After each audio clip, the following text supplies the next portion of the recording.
Welcome, everybody, to the next episode of Behind the Pencil, the indie podcast where we talk about indie comic books. As always, I'm your host, Mike, and today we have a very special guest. We have Gerald Von Kahr, the managerial editor of the new Breakneck Fantasy Anthology series that's coming out. Thank you so much for being on the show. How are you? Thank you for having me. I appreciate it a lot. It's exciting to be here in the first couple weeks of your podcast. Yeah. This is fantastic. I appreciate that. I've had this idea in my head for a while, but I only got around to recording the very first episode literally 3 days ago, I think. I just recorded it on Friday or something, so it's still getting off the ground, so I appreciate you being here. No, day 2 is exciting. It's less stressful than day 1. Yes, very much so. And it's still special. I thought it was very cool so originally I was going to hit you up once my copy came in, because I'm going to come out and say this. I was very excited before we even started talking. I was like a follower. I backed it day 1.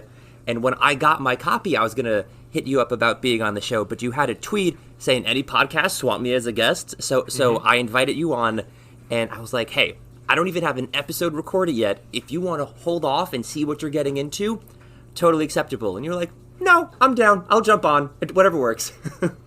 Yeah, I mean, we are a startup anthology. This is our first issue. So reaching out to other creators is a big part of kind of starting a new brand. Reaching out to new podcasters as important. It's a big deal to start a new project, and supporting other people when they're doing that is important. And I think that probably segues really well into me giving my pitch for Breakneck, which is Breakneck Fantasy Anthology is all about 2 things.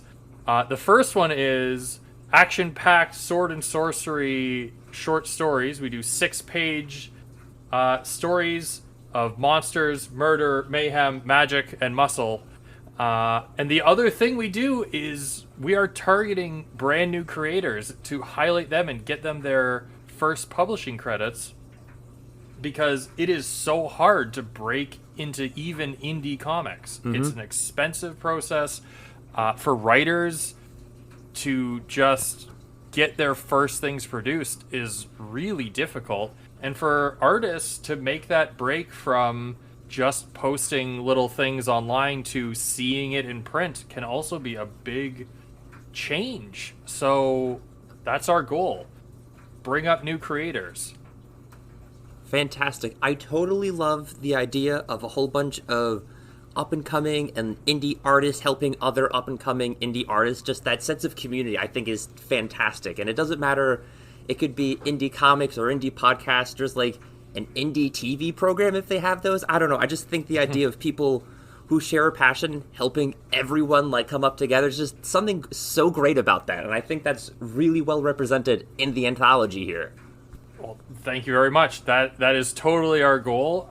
We recently got a review that all of our fantasy goals knocked it out of the park, and it landed well with that reviewer, so I was super happy about that. And now hearing that you're super excited about our reaching out with these new creators and that it's landing well, everything's coming up Breakneck. Yeah, exactly. I remember you sent out one of the email to all of the backers, and you're like, we really are Breakneck. We hit funding in 8 hours, which is wild. That's so amazing that just through social media engagement and people wanting to help out, you did that in such a short amount of time. Yeah, 8 hours was a huge relief. Obviously, going in with a brand new product, basically. Lots of people put out anthologies, but we were doing a short anthology. It's only 5 stories, which on my end, managing it still felt like a lot.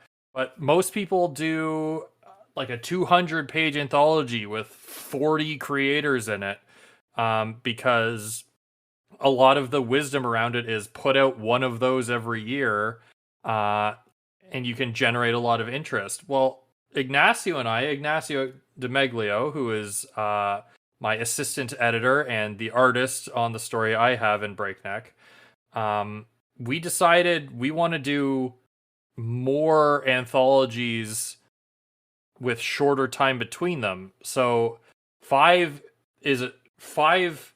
shorts at 6 pages limited the amount of people that we could have in the first issue, but it means we're going to be ready to do another issue by the summer instead of next year. And then hopefully we'll be doing a third issue in next fall, like October or November, and we'll do 3 in 1 year. And building this early community around issue 1 has been amazing because it really boosts my anxiety, not for this campaign, which it has thankfully already funded and we're going to see everything in print, but it boosts my confidence for issue 2 and issue 3 because issue 1 sell. Like people find success with issue 1s. It's issue 2 that's the hard sell. Will people come back? And so that's our goal, is to make it good enough and make it engaging enough that all these people who have shown us support for issue 1 are excited to come back for issue 2. I'm very excited for issue 2. I will be there day 1. I can't wait for it. And I have a couple friends who are in the comic book space, and they're artists, they're writers, they do things like that. But I have never spoken to anyone who has edited or curated an anthology before. Can you tell me a little bit, like, the behind-the-scenes process of what goes into it?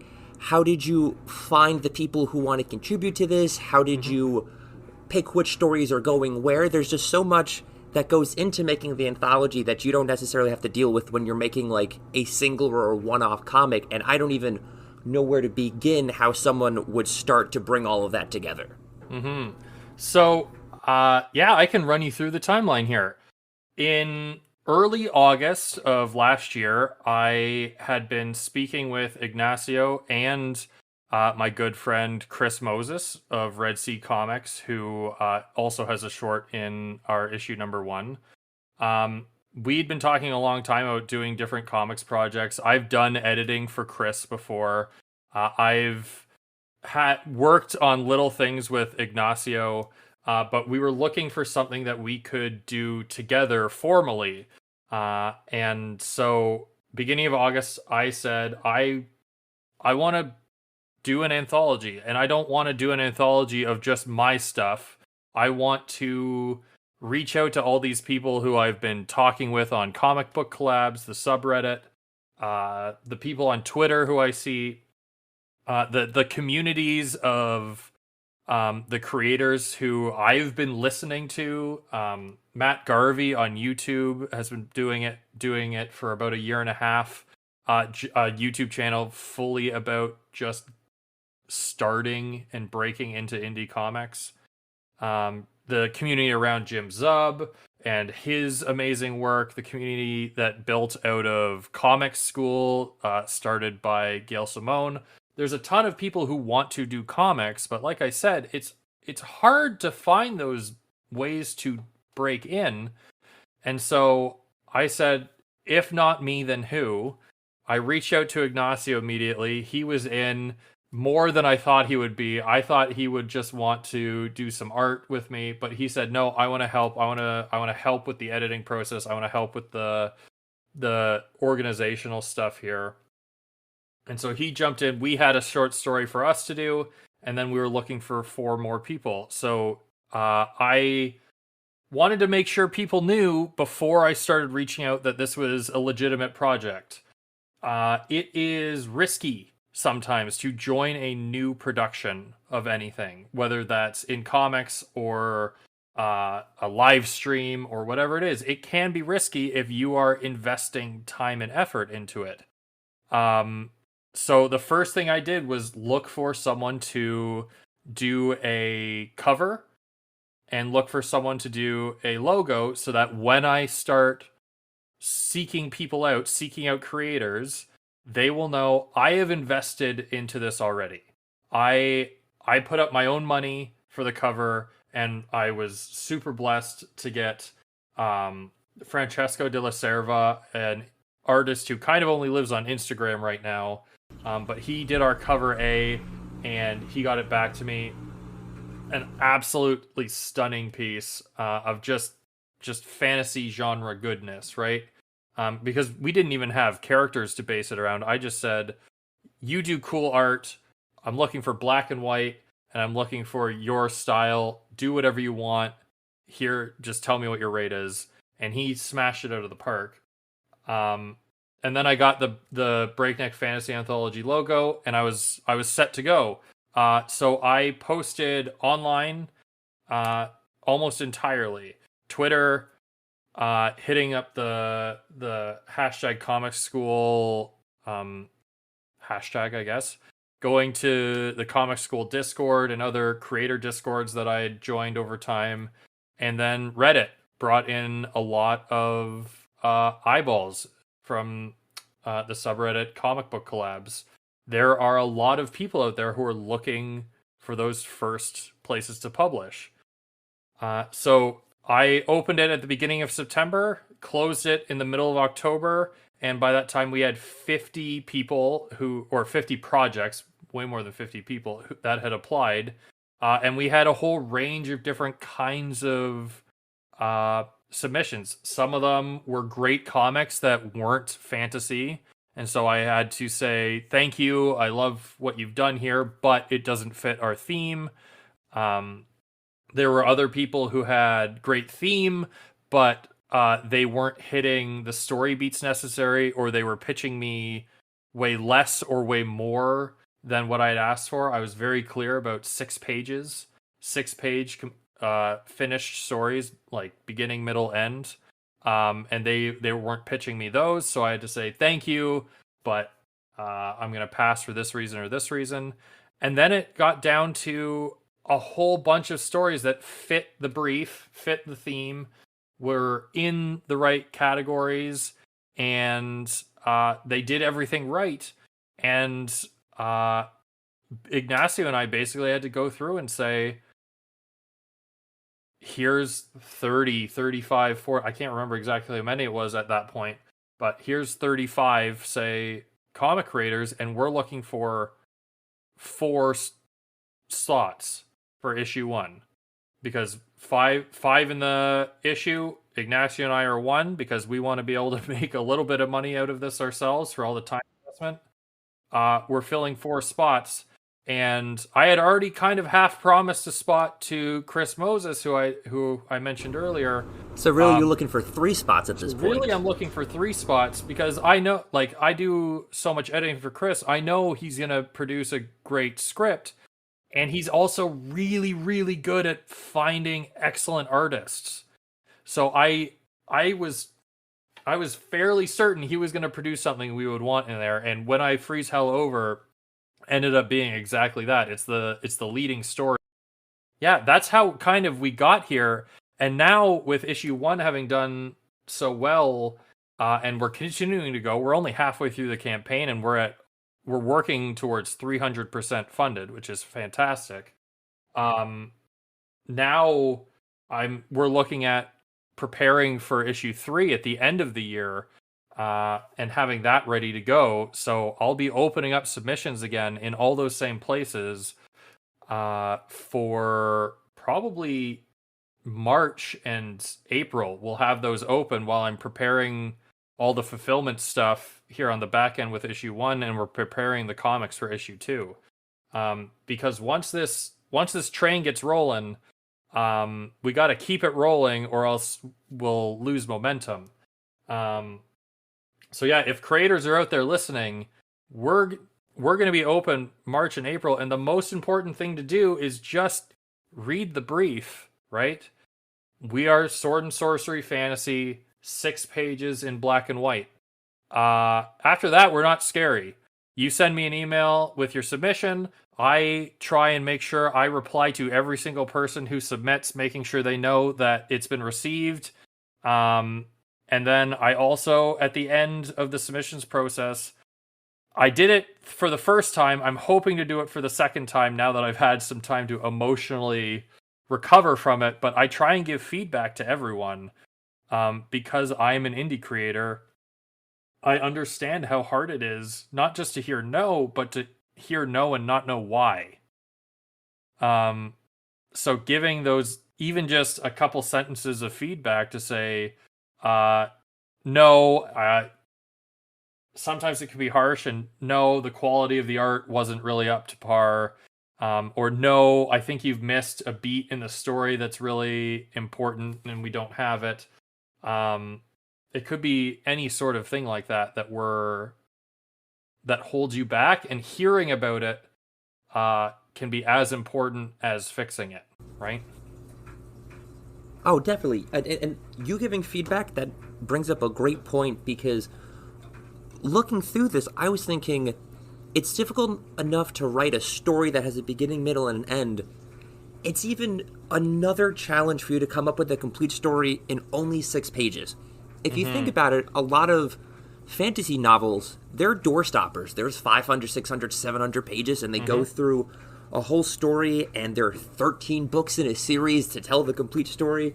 And you're like, great, you don't have 13 books, you have 6 pages. What do you got? And that just adds a whole nother layer of difficulty to the story. That, like, you might think doing a 6-page story, it's only 6 pages, but how do you condense a story and make it flow with that constraint on it? Yeah, so I agree, and that is me coming from. For a long time, I wanted to be a novel writer. I started probably a dozen projects over time trying to find the novel that would be my big breakout thing. It didn't happen because I was very self-critical of my work, which is fine, and I got better over time. But one of the big mistakes that I was making, and that a lot of people make, is not acknowledging the fact that the first thing you do, the first thing you accomplish, the first thing you finish is going to be the worst thing you finish, because you don't know what you don't know, and you have not practiced flexing the muscles yet. One of the hardest things for a new creator to do is to finish something, to put a period, finish the last draft, and say, okay, this is done, I'm moving on, I don't need to work on it anymore. Because it means releasing your ownership and the mind power that you have put behind it. You're releasing that into the world and saying, I'm done. Say what you will about it. I'm not touching it anymore. And that can, especially when writing, it is such a personal thing to be doing, to then release it into the world and say, I'm not touching it anymore. People delay that.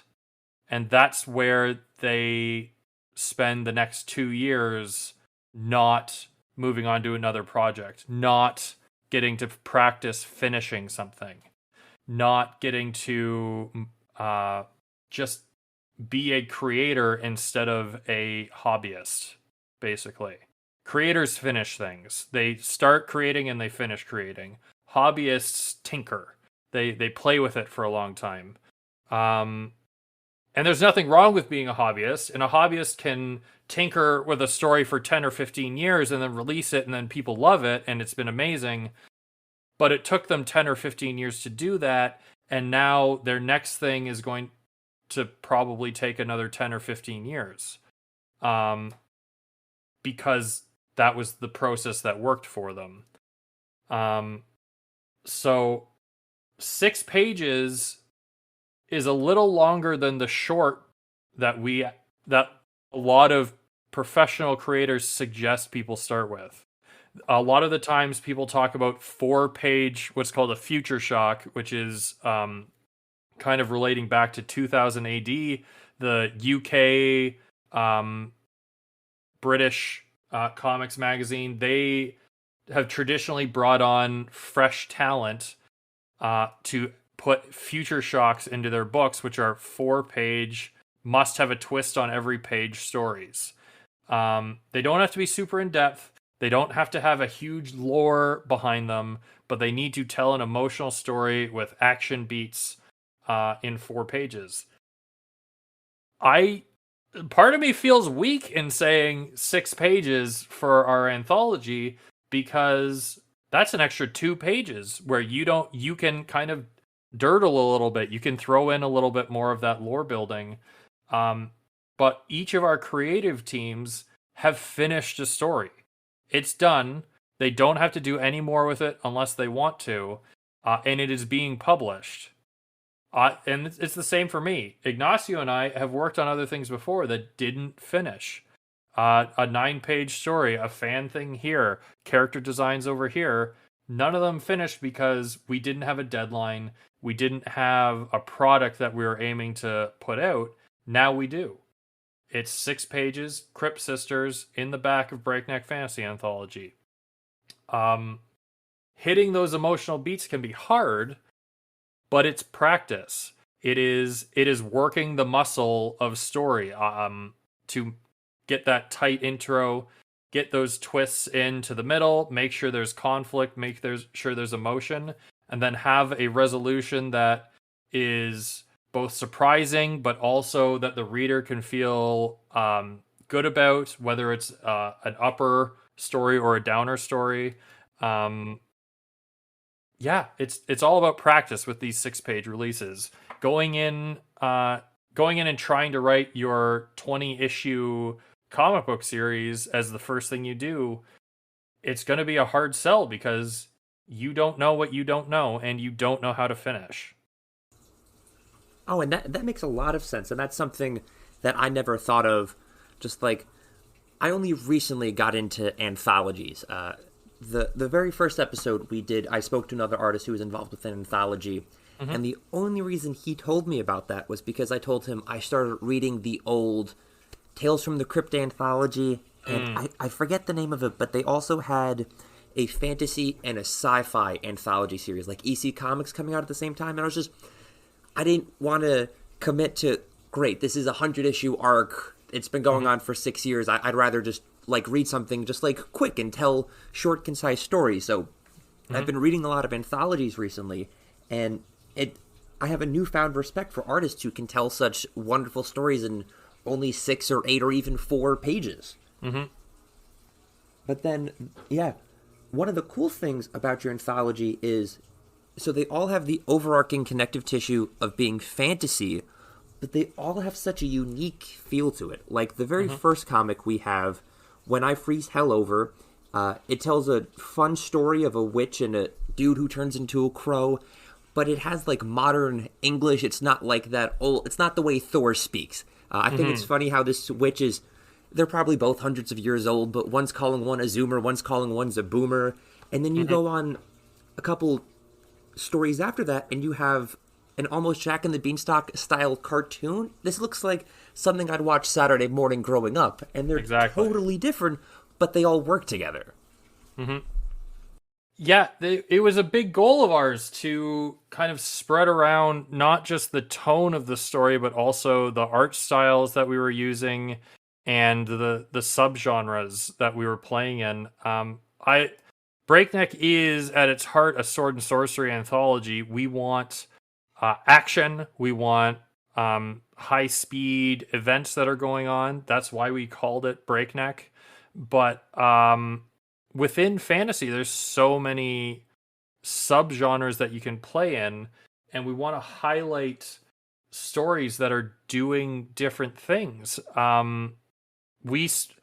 Going back to that editing process, we went back and forth a lot on which stories to offer issue 1 and which stories to offer issue 2, because we wanted to make sure we spread out some of our themes. So in issue 1, Meat is a focus on what would traditionally be the bad guys.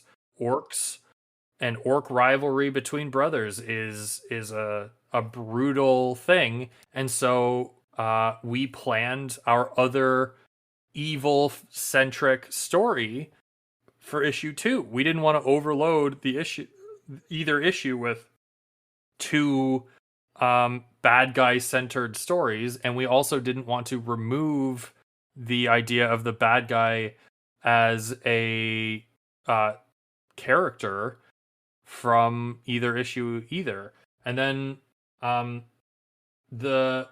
have to say, I'm super blessed to have worked with all of the artists in issue number 1 because they each provided such a fantastically different art experience. Marco Del Forno on When I Freeze Hell Over has that very stylized, almost anime, almost manga-y feel to his art. And then we've got the super cartoony, like you said, Saturday morning cartoon feel from Dexter Morrell. And then that's kind of balanced with Ignacio's style on Crypt Sisters. And then we have the super painterly style from Sinnerman on Meat. And Elizabeth Mejide's on Tale of Zeron. Just, I mean, I can't sing her praises enough for the work she does, because she was a solo creator and brought the comic to us almost complete already, and it is just stunning.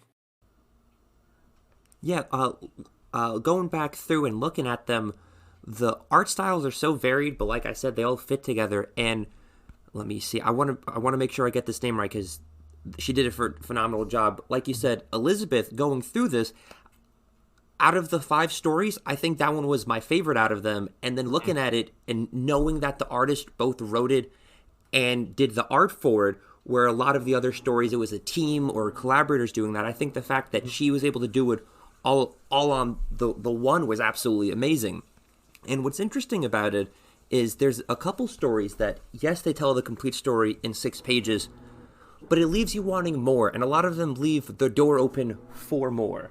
Like, I can see that story getting a sequel at some point, or instead of being 6 pages, maybe he'll do like a 12-page one-shot and expand it. Or again with the legendary hero Jack trying to find the Dragonstone, that's a concise story, but at the same time, if he wants to make a sequel or if they want to do a next one, a lot of them leave that open for more and leave the reader wanting more, and I think that's great. Yeah, the upfront goal was completed stories. It had to have a beginning, a middle, and an end that was satisfying for readers. We didn't want readers being left with a to be continued. But that doesn't suit a lot of writers in just really putting a permanent stop on things. I know with Ignacio and I, the Crypt Sisters are going to be returning characters, likely in most, if not all, Breakneck anthologies. They will have complete stories. It will be small episodic adventures for them, but they are going to be the tie-in that we have through the different issues. I know Chris Moses and Marco Del Forno on When I Freeze Hell Over want to come back to our witches as they are exploring and delving deeper into the levels of hell. They may do that in a future issue of Breakneck. I know Chris has mentioned wanting to do that, but Chris is also, being his editor on other projects, very verbose and expansive in the way he wants to write. And 6 pages is restrictive for him, so he may end up breaking it out and doing it as his own book release, which is totally fine because we set out to empower these upcoming creators so they own all the IP. It's entirely creator-owned works. They can take the shorts and print them anywhere else that they want to. It's just we are the first landing point for a lot of these stories. And as far as I know, Meat and Jack and Beans are not likely to see sequels or continuing stories. But I have a feeling Elizabeth with Tale of Zeron is really... she's got a whole kind of lore behind it, I think. We haven't talked about it, but from what I've seen and the work she did on her cover that she put into the anthology, I think she's got a lot of background stuff for Zeron, and we'll see him again. And I'm very excited about that. And you bring up a good point. Going forward, you said you already have plans for issues 2 and issues 3 of this.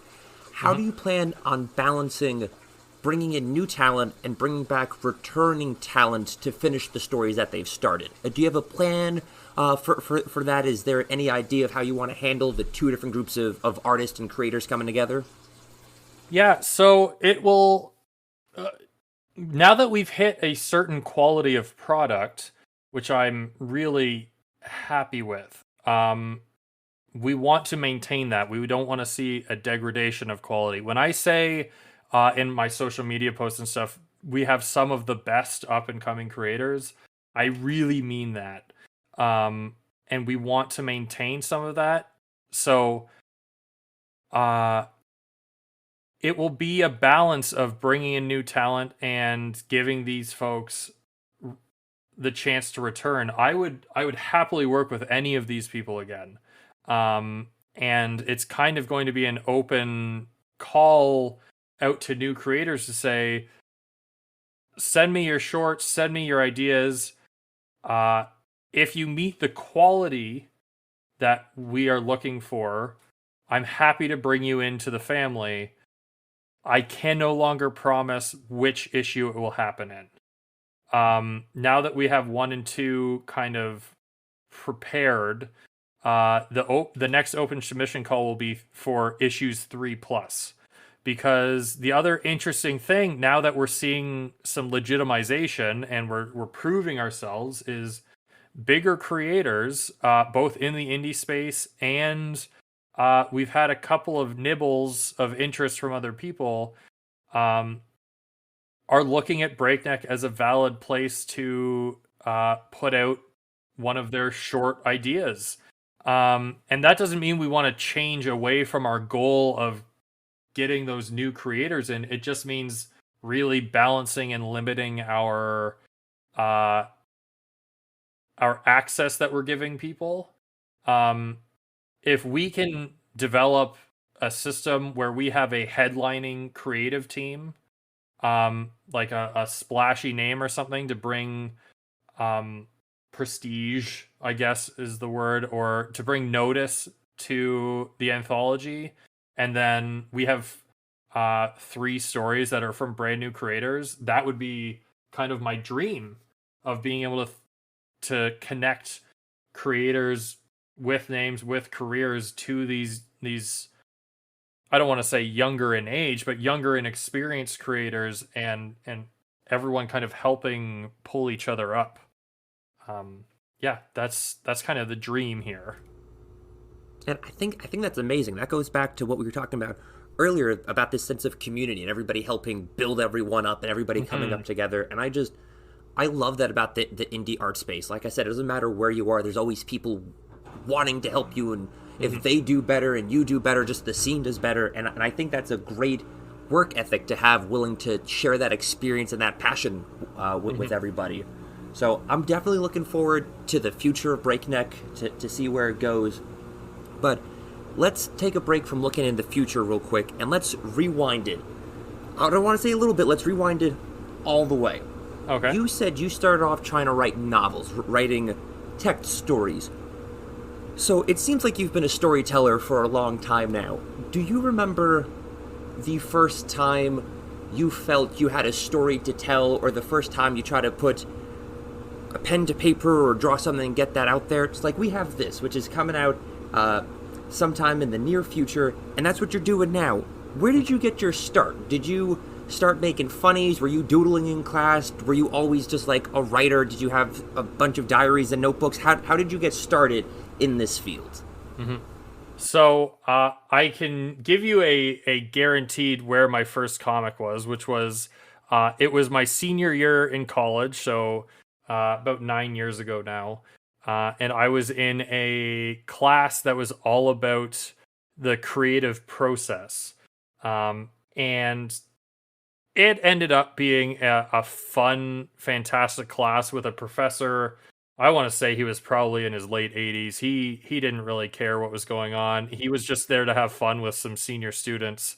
And so one of my fellow students and I, for our midterm project, decided to produce a comic, because I had recently been getting back into comics. He was an artist who had drawn a couple of like single page comics, and I said, "Oh, like I like what you're doing. I like your style. Maybe I'll write something for you, and we can do this." And he said, "Yeah, great." So I wrote like a 20-page issue, not realizing how much work an artist actually does, because I hadn't ever considered it before.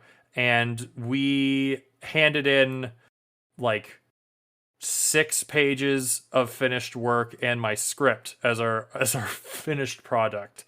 And then the professor loved it and was like, "You guys need to keep working on this." So then we used the same project as our end of year final, and it still only had maybe 12 pages complete on it. Um, and at the time, I thought, "Oh, this is amazing. He's doing a bunch of work. He's excited about it. My story is awesome because it's the first thing I've published, and it's great." Well, no, it wasn't great. It was actually kind of bad. But I went through the whole process at that time of like, "Oh, we should definitely submit this places. Where can we submit this?" And I went through looking at different comic publishing companies, and I downloaded and filled out the whole submission process for Image Comics, and I'm like, "Yeah, we'll send it to Image. It's gonna be awesome. They'll pick it up, no problem." And uh, Kevin was my artist friend at the time. He graduated at the same time I did, and we went our separate ways, and tried to stay in contact. And just like most people, life happened, and we lost contact as we had to move back home, get different jobs. I moved across the country, and so it died. It died on the vine after I spent all that time researching the submission process. So that was my first foray into comics. When it comes to writing itself, I have to go way further back. I was always a kid who was creative. My parents talk about I didn't play with my action figures. I did setups with my action figures. I would stage scenes where they're all standing in certain poses, and then I'd just sit back and be like, "Yes, this is like I have created the battle scene. This is fantastic." And then I'd probably Godzilla through it and knock everything over. So I was this weird creative kid, doing lots of reading. I was reading way ahead of my grade level. But my first writing came from my love of the Games Workshop franchises. Oh, okay. Warhammer and Warhammer 40,000. I was going to ask, did you play traditional Warhammer, or were you a 40K kind of guy? I started with Warhammer Fantasy Battles. Okay. My first army were the High Elves. They were terribly put together and terribly painted, as a 13 and 14-year-old lad with no one really in my life who could show me better ways of doing things in that regard. So I was buying cheap lots off of eBay at the time. Use it like with the help of my parents to try and scrape as much deal together as I could. But I loved the lore. I was consuming it as much as possible and as fast as possible. And I barely ever got to play. I barely ever got to go into a Games Workshop store to kind of explore this hobby more.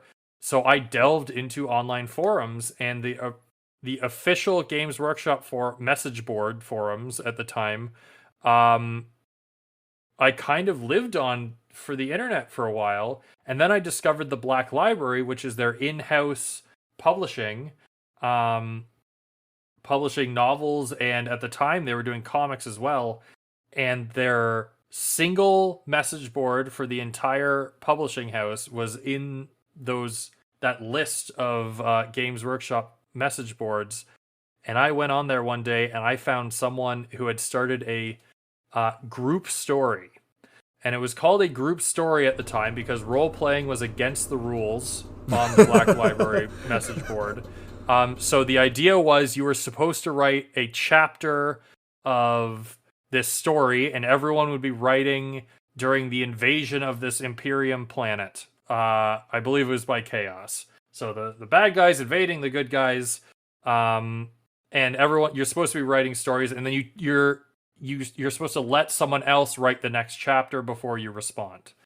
Well, I was 13 years old, super enthused by this entire idea, never having known what role-playing was before or any of that kind of stuff. So there I am, 13 years old, writing these stories with what I presume were fully fledged adults, making up stories about Imperium citizens trying to save each other from the forces of chaos as their world is falling down around them. And I'm sitting in class hoping for rain or for snow so that we have an indoor recess, so that I can go hit up the computer lab or hit up the computers in our classroom so that I can go check the message board and write. And get on and write the next chapter. Yeah, I want to get on and I write the next chapter. And that was really the first time I started tackling the idea of writing, and it was big and formative for me. And for the next maybe 4 or 5 years, particularly once those group stories got shut down, I delved into forum-based and message board-based role-playing. I figured out what that was. I figured out the MSN messenger boards, where I got super into Star Wars and Star Trek role-playing and original stories. I delved into Twilight role-playing because I thought the Twilight universe, even if the books were the universe that had been created around them and the world with the vampires and the monsters and the supernatural stuff was super cool. And so I joined a couple of those, and they burned down around me as I pointed out the hypocrisy of the people who were running them. Because it broke my mind at the time that they wanted to create new characters and new stories, but they wanted to just rewrite the book or rewrite the movie and pretend that it was them. It didn't make sense. Why would you do that when you could have new stories?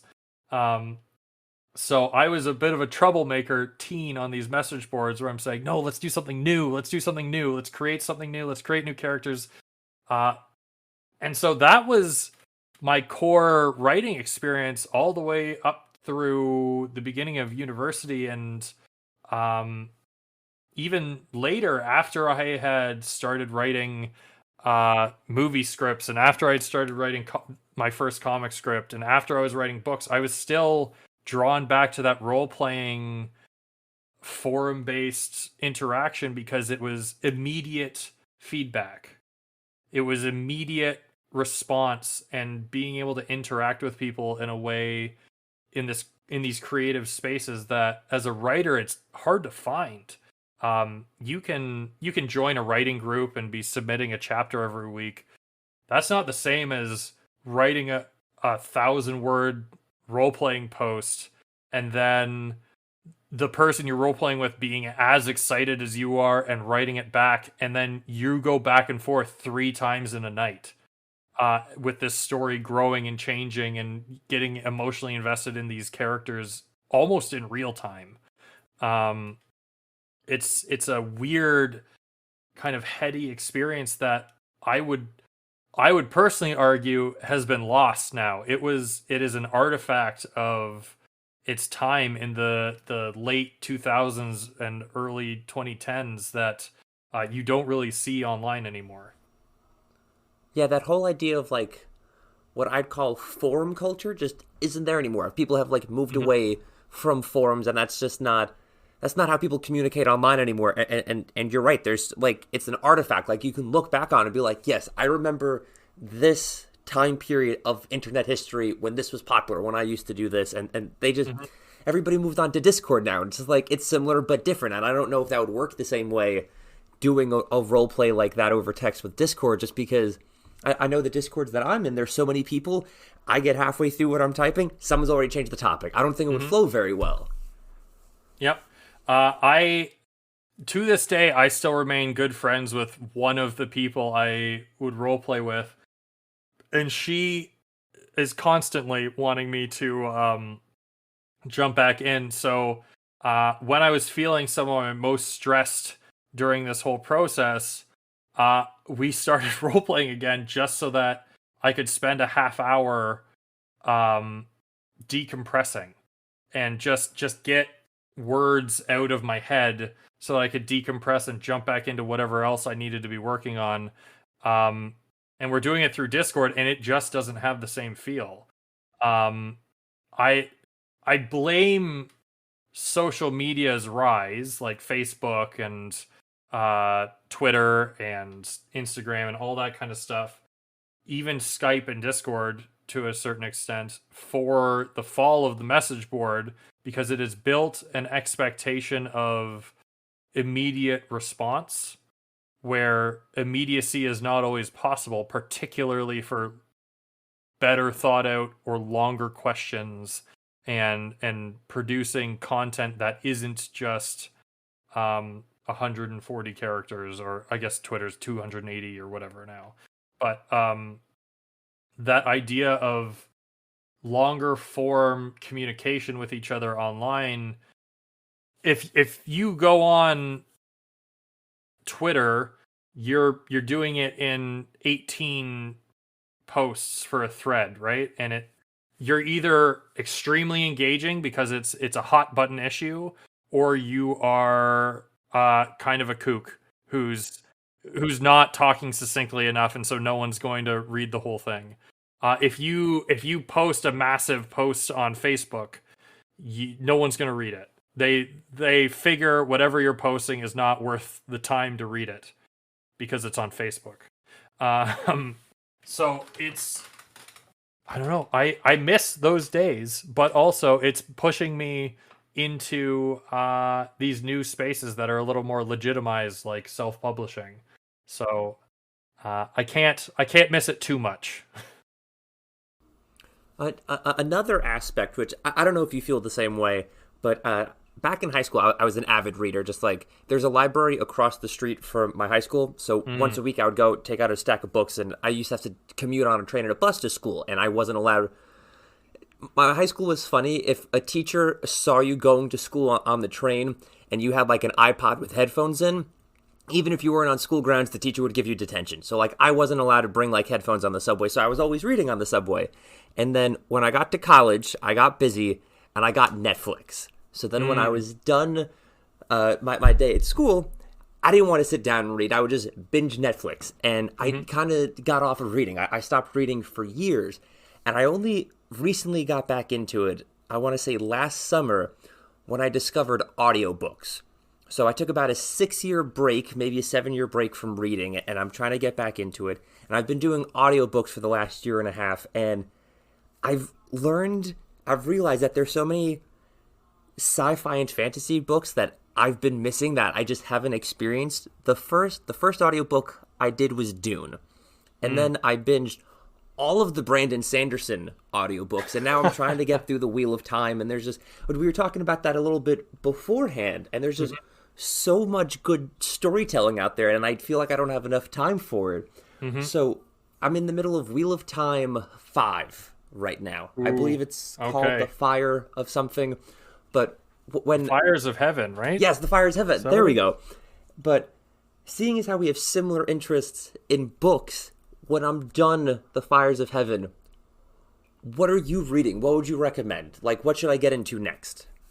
Yeah, so I go through periods of reading where I'll read like 4 to 6 books in a month kind of thing, and then I really need to catch up on all the other things I'm doing.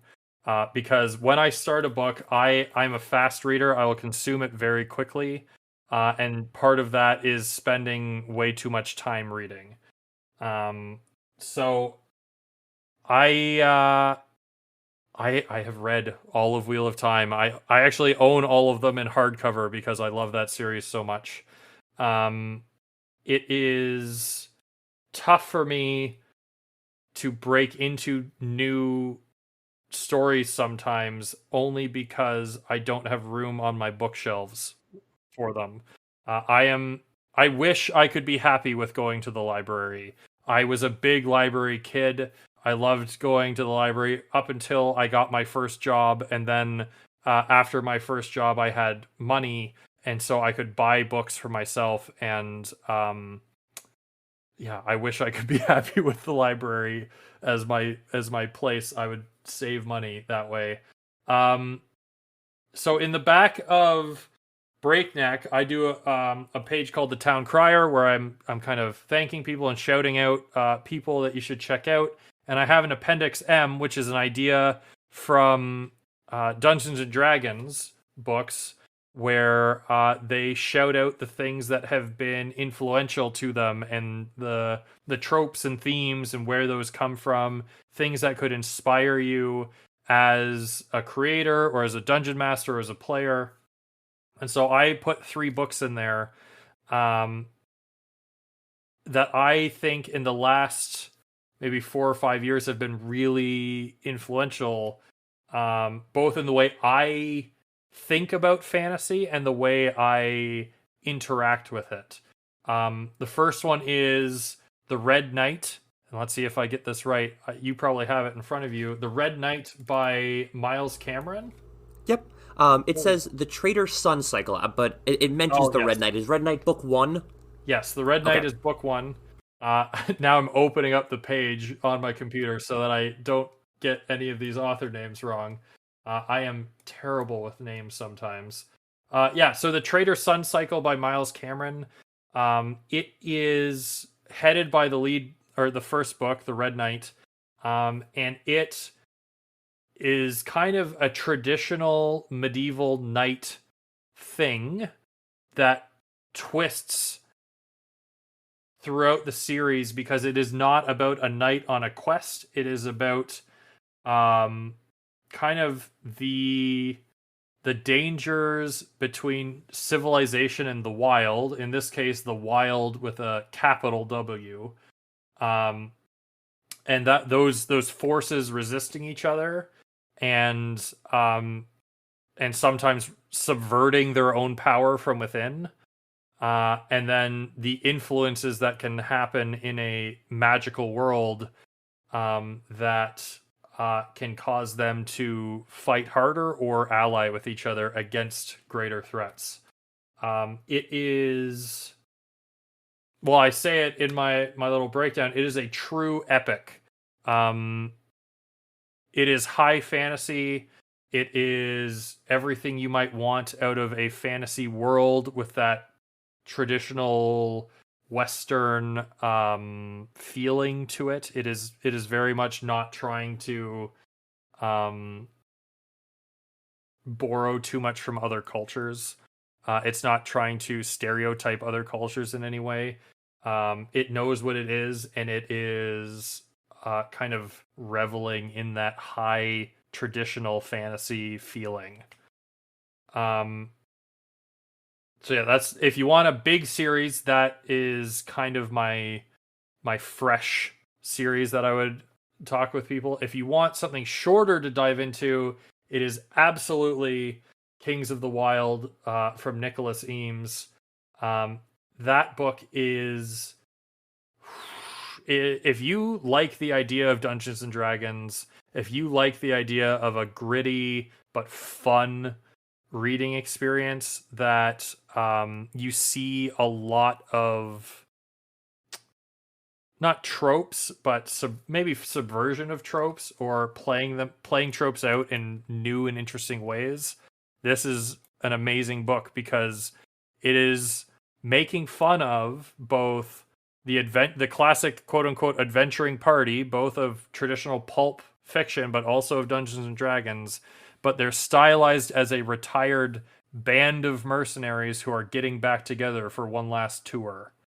So there's also a lot of music and touring band kind of fun being played with the idea of these old adventurers who were famous in their day and were kind of the peak of their craft, and they've retired into obscurity, and now they need to come back together, and people are like, what, aren't you the guys who did that thing?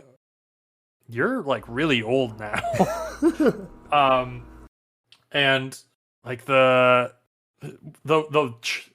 it's not spoiling anything, so like the charming like face of the party, he ended up getting fat, and so he's like he was the lead singer of the band, and now he's like this schlumpy fat guy who still kind of has his skills, but he needs to kind of work himself up into being charismatic again.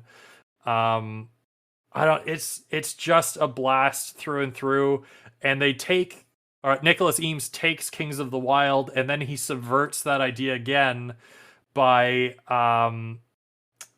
doing the sequel, which is focused on the daughter of one of those adventurers, and she is now running a band that's traveling around, but it's a much more pop punk or punk kind of feel to her band, and they're like a young, active band instead of these retired guys who are coming back for a reunion tour.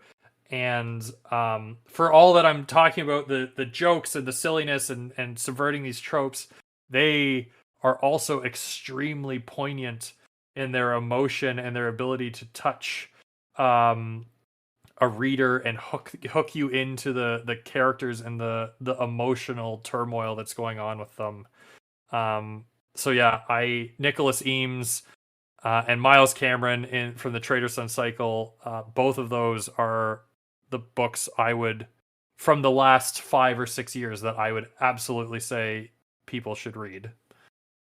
Fantastic. I will most definitely add them to my list. My list keeps getting longer and longer because I like that one of them is just, it's 2 books and that's it. It's the whole series. Like Wheel of Time is 13 books. Malazan, 10 books. Just like, I don't have time to sit down and read 23 books. Sometimes I just need a one-off or 2-offs. So this is nice and convenient. Mm-hmm.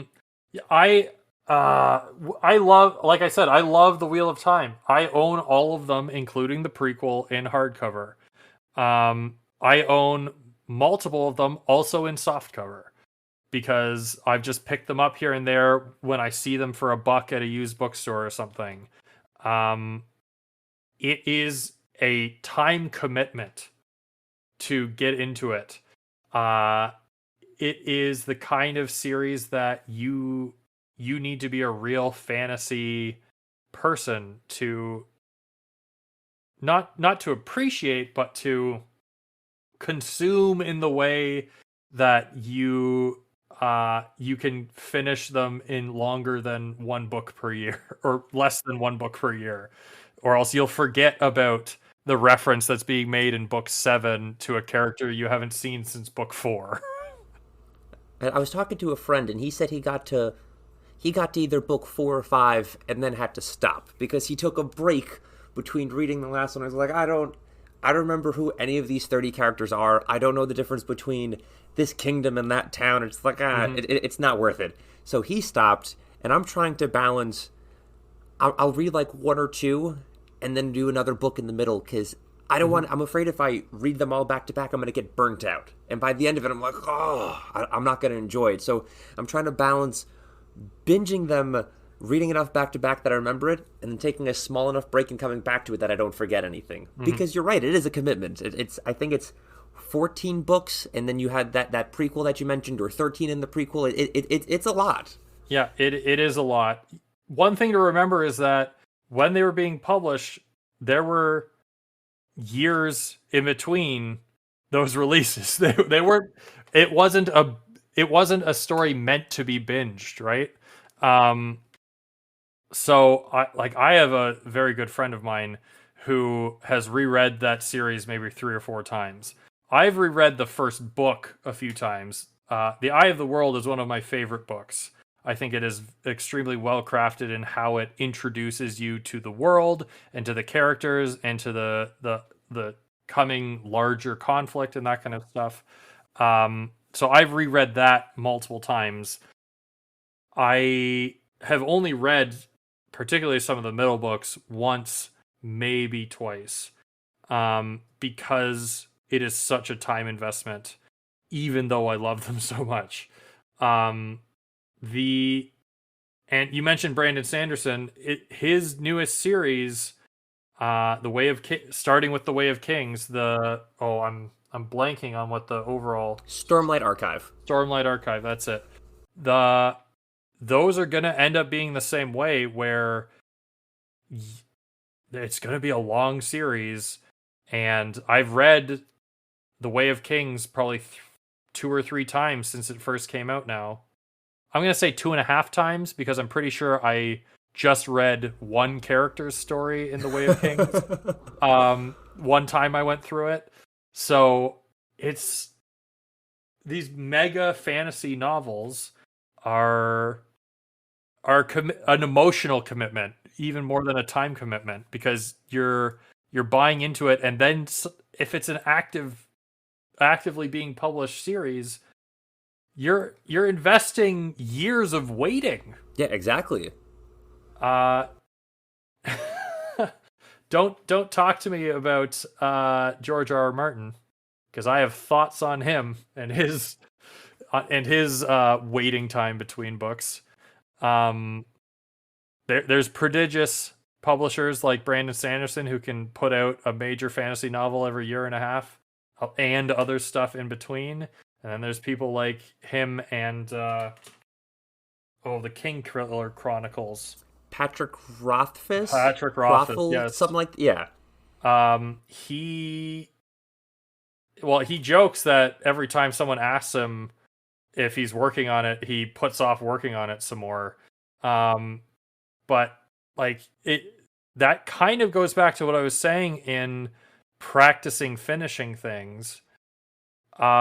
Patrick Rothfuss spent something like 10 years while he was a student writing the first King Killer Chronicle book, Name of the Wind, and his process produced an amazing, fastidiously put together book.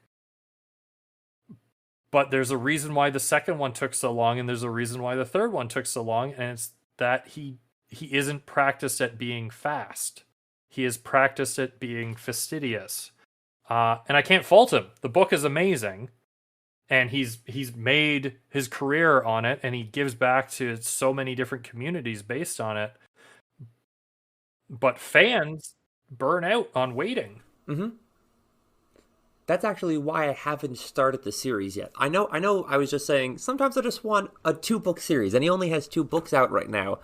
But I hear how good it is. I don't want to read the first 2 books, get super excited, and just have no idea when the third one's going to come out. Supposedly it's only a trilogy, so the third one should be the last one. I think I'm just going to read it when the last one comes out, because I don't want to love it and then just spend the next, it could be another 10, 15 years just waiting for it to come out. So I haven't even approached that one yet because of how long it takes for the books to release. Mm-hmm. And I think at a certain point that becomes very fair. It is a fair choice for fans to say, I am not going to commit to being your fan until I know that you are going to finish what you've started. And that makes it hard for comic book creators, especially because of the expense and the time investment to create things. There is an argument to be made of not buying things until they're out in trade paperback. That is where a lot of comic book indie creators are going now. Pat Shand is a fantastic creator. He releases things in issues when he gets his creator-owned series picked up by publishers, but he kickstarts trade paperbacks. He does not kickstart single issues because he wants to give people full story arcs. He doesn't want to keep people waiting. It's a honor. Maybe it's not honorable, but it is a helpful method of doing it for readers who get frustrated with incomplete stories. And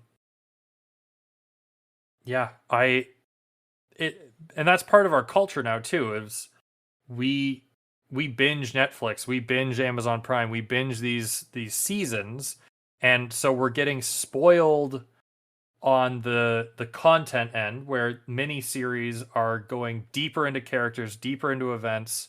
They have more time to hook us and entwine us in the worlds they're creating, and then our heartstrings are tugged on all the harder by these miniseries, and it leaves movies in the dust where they only have an hour and a half to hook us. And so a movie like The Eternals from Marvel, it's a great movie, but I didn't feel like I had the buy-in that I had for any of the miniseries they did. What, like WandaVision or something like Yeah, that? even WandaVision, I wasn't necessarily a big Wanda Maximoff Scarlet Witch fan.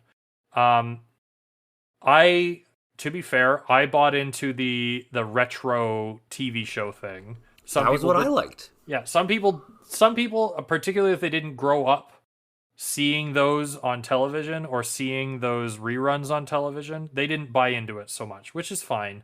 It was a gimmick that paid off with some people and didn't with others.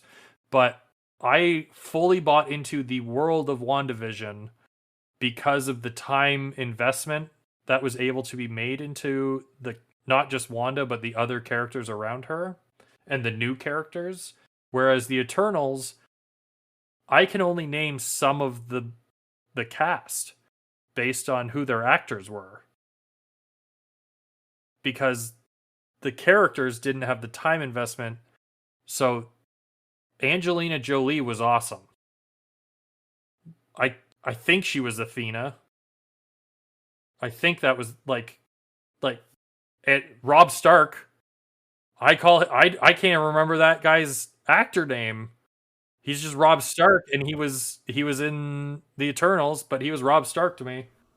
Rob Stark. I have not seen the Eternals yet. I actually, Okay. since the pandemic hit, the only Marvel movie I've seen has been the new Spider-Man. So I haven't Mm. seen Shang-Chi, Black Widow, or the Eternals. But Rob Stark is in it, and is Jon Snow also in it? He is. Without spoiling anything for you, Jon Snow is in it. Okay. He is not a focus of this movie. Okay. Um, They're all on my to watch list. I just haven't got there yet. yeah, Shang-Chi, very much worth it. It is. They made a kung fu movie that had superhero Marvel stuff in it, as opposed to a Marvel movie that was doing some kung fu, and that made it stand out as exceptionally different from what else was going on in Marvel, in a good way. Eternals took kind of a different approach in that they made a Marvel movie that wanted to subvert some Marvel ongoing tropes. In particular, the director wanted to get some, I'm not going to say mature, but wanted there to be more mature elements to it. And in my opinion, it did not play off as well. Um, yeah, they wanted to be edgier with Eternals, and it didn't land for me. I went in wanting a Marvel movie and I got something slightly different, as opposed to Shang-Chi. I went in wanting a Marvel movie and I got a Kung Fu movie that was Marvel. Okay. I think out of all of them, Shang-Chi's the one I'm most excited to watch, Hmm. but they're on my to watch list. I'll get to them eventually. But you actually brought up a good point about how Netflix and Amazon and binging a limited series is changing the landscape, and how they have more time to work with as compared to a movie, which, yes, can tell a full story, but Hmm. they have 2 hours compared to like 10 hours, and how that landscape is shifting.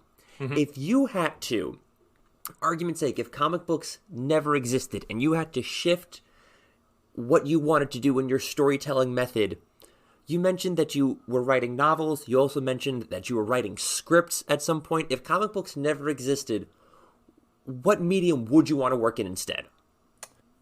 I would probably still be writing prose. I would be writing novels. I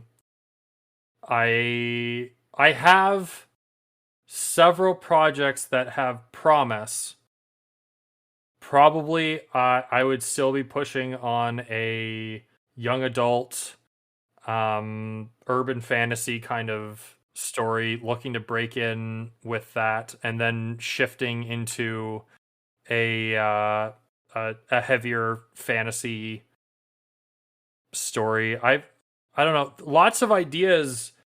A writer, a creator has lots of ideas. A person who produces is the one who can take those ideas, match them up together to make a more complicated idea, and then actually put butt in chair, hands on keyboard, and finish the damn thing.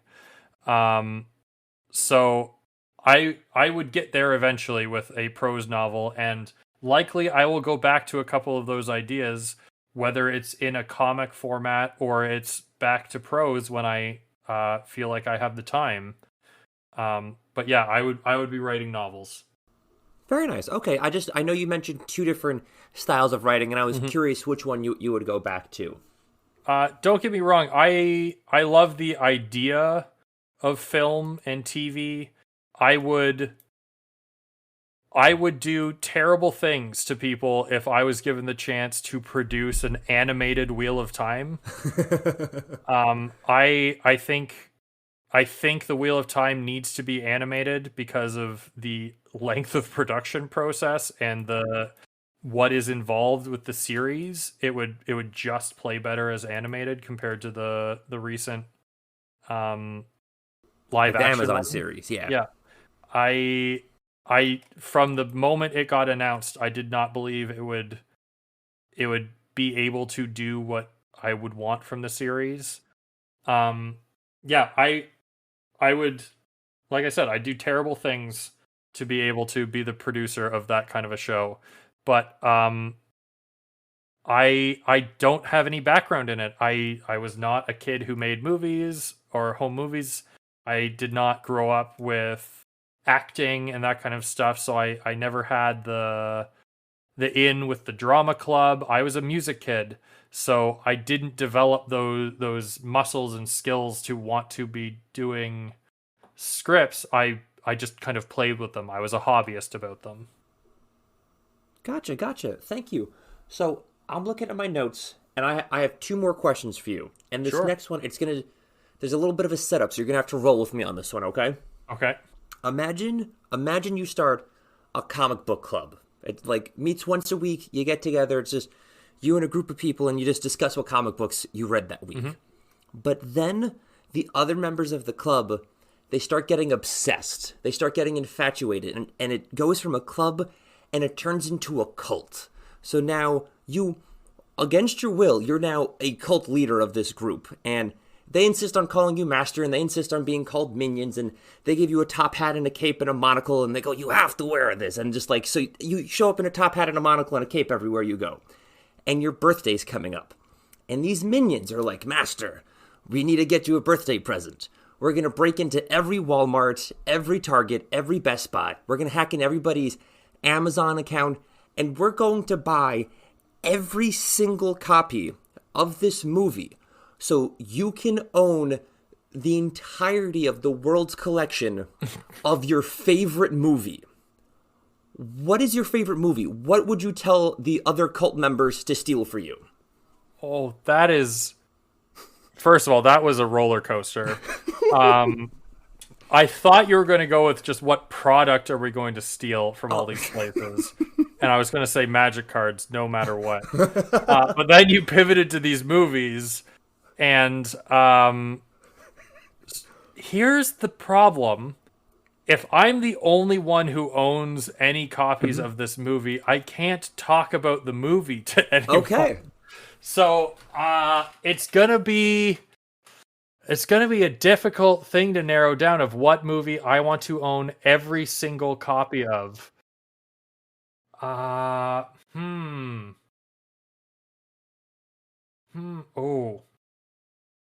See, again, it's got to be one that I can enjoy watching without ever talking about it to anyone, which means it's gonna be a trash movie that I enjoy.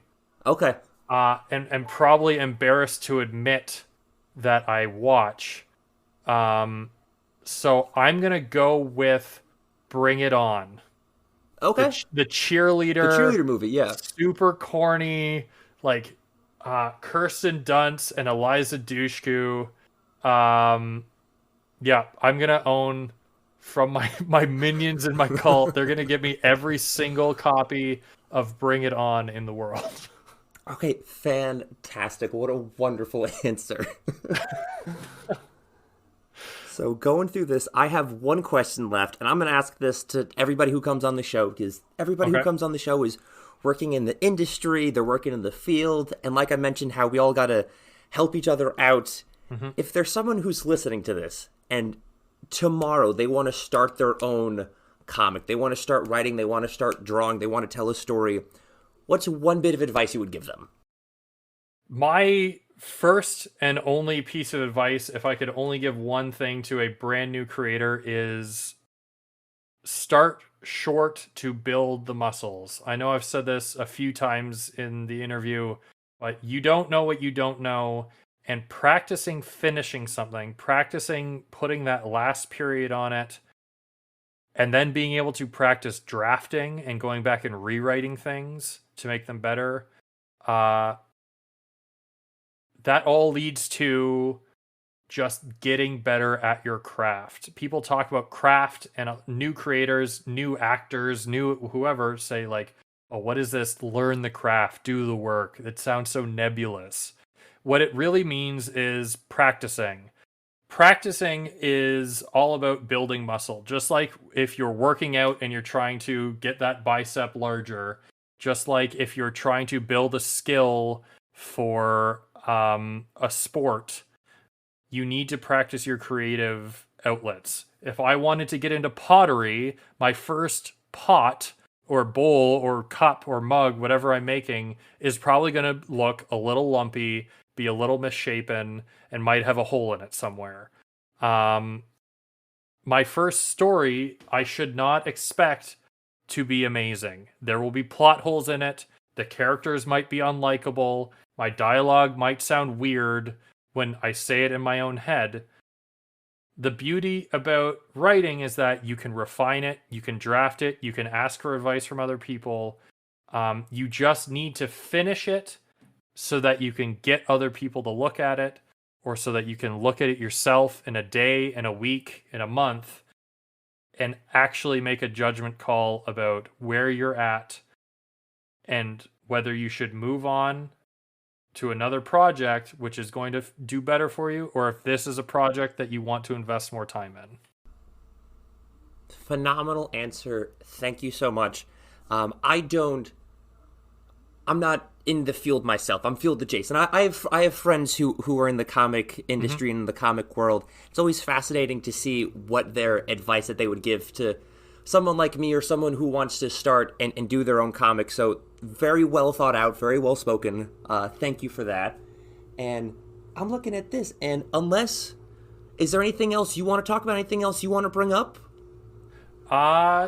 Just please come support the amazing creators that we've assembled for Breakneck Fantasy Anthology. That's what I was about to say. So yeah. This is your opportunity. You have the platform. The mic is yours. Tell us where people can find you, where they can find your anthology comic, where they can... This is your chance. Tell the people what they need to hear. Awesome. So, hello, Internet. My name is Gerald Von Kahr. I am the managing editor of Breakneck Fantasy Anthology. You can find out all about Breakneck at Breakneck Anth. That is at Breakneck Anth, ending with the TH, on Twitter, where you can find samples of our covers and interior pages, and you can grab a link to our Kickstarter, which is ending February 28th. You can also find me on Twitter at gvonkahr, that is at GVONKAHR, where I post about Breakneck and other comics, and I do a lot of talk about D&D and sometimes Magic the Gathering, and you can catch up with me there. Wonderful. Thank you so much. For our listeners at home who are frantically scribbling down all of those addresses and all of those Twitter handles, don't worry, I'm going to have all of those links right below in the show notes, so you can just click it, boom, it'll take you right there. Over on my end, if you enjoyed this and you want to hear more of me, you're in luck. I have a shit ton of podcasts. If you click one button and you go to this whole feed, this is a variety podcast feed. You'll find I have other episodes of the comic book podcast. I have a video game podcast where me and a guest take a video game that we've never played before. We practice as little as much as we can for 2 weeks, and then we fight in the game, and then we discuss it and we review it. I have another podcast where we review the Mighty Ducks cartoon from the 90s that's on Disney Plus, because it's absolutely bonkers and more people need to watch it. I also have an energy drink podcast. Even if you're not into energy drinks, it's just 45 minutes of me and a friend getting on and just being funny, or at least we think we're being funny on the mic, and most people seem to enjoy it. You can find me on Twitter at Mikey Tabletop. You can follow this podcast and all the other podcasts that I have at BDE Pod. And even though I mentioned I am not in the comics field myself, I did help edit and release a comic book. It's called Inner Darkness. My friend Julio Delgado wrote everything for it, and you can get that for free over at a GoFundMe page. If you want to just experience the art that he put into this world for free, you can go get that and download it there. Or if you'd like to make a donation, all of the proceeds go to the Rainforest Action Network, which is a charity that helps fight climate change, fight for the rights of indigenous people, and try to help the environment. There's a lot of deforestation going on, and they're trying to fight that. So you can read a comic book and help a great cause as well.